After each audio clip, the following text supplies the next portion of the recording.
যে 90 দিনে ওই বিল দেয় নাই, আপনি 90 দিন পর বিল তুলতে আসছে বাধা করে চলেছেন, আটকায় রাখছে।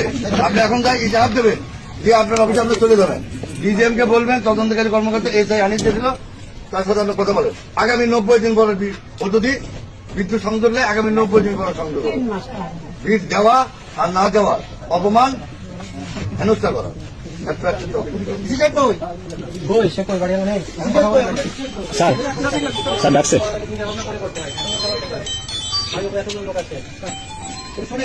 ঘটনা চলে আসছি, আপনার পুলিশ স্টেশনে গেছেন, আপনার এজিএম কে আটকায় রাখছে,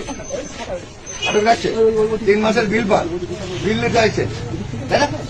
বিলটা দিয়ে দিতে পারছেন, ভালো বলতে পারছো যে স্যার টাকা নেই, কালকে যাইছি না, আমার 25 টাকা দিয়ে দিন, ইত্যাদি কথা হচ্ছে, সেটা হয়নি। অনাকাঙ্ক্ষিত ঘটনা, বিল তুলতে সরকারি কাজ করতে আছে, বাধা করছে। আপনারা ও যতটুকু করছে কোনো ভিক্ষা কিন্তু দেখা দরকার নেই। প্রথমার চ্যানেলে এতটা সময় এজিএম তার বিল আনতে যায়, 3 মাসের বিল বকেয়া, সেই শিডিউল দেবেন, শীট দেবেন, যে একটা ইজাহার দেবেন।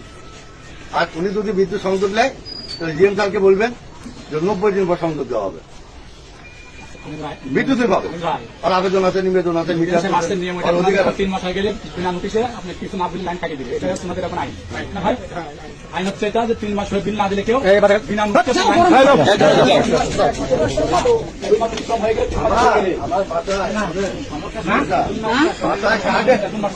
শহরে এখন কার্ড না ঢুকলে আপনার অন্ধকার। জুন মাস কি করেন? জুন মাস নিয়ে থাকবে সরকার চাকরি পাবেন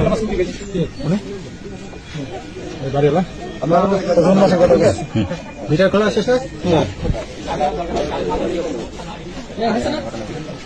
না দিলে তো গল্লি ভিতরে লোকের ওখানে ঝামেলা করবো আমি, তাও তামাশা না তো আমি তার কথা আজ বসি চলে খাই না করে না, আমাকে ফিরে বিদ্যুৎ দেয়, গ্যাস পারলো বিদ্যুৎ আমাকে একদিন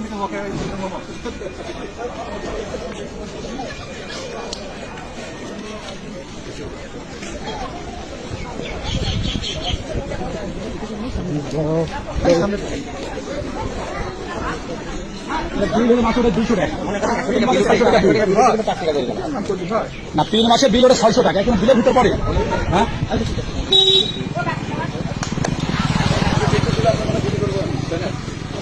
আপনি যদি তাৎক্ষণিকভাবে টাকা পাওয়ার পর আপনি কিছু করবেন, যদি ব্যাপারে আপনি আইনি কোনো ইয়ে না দেন আপনার নামে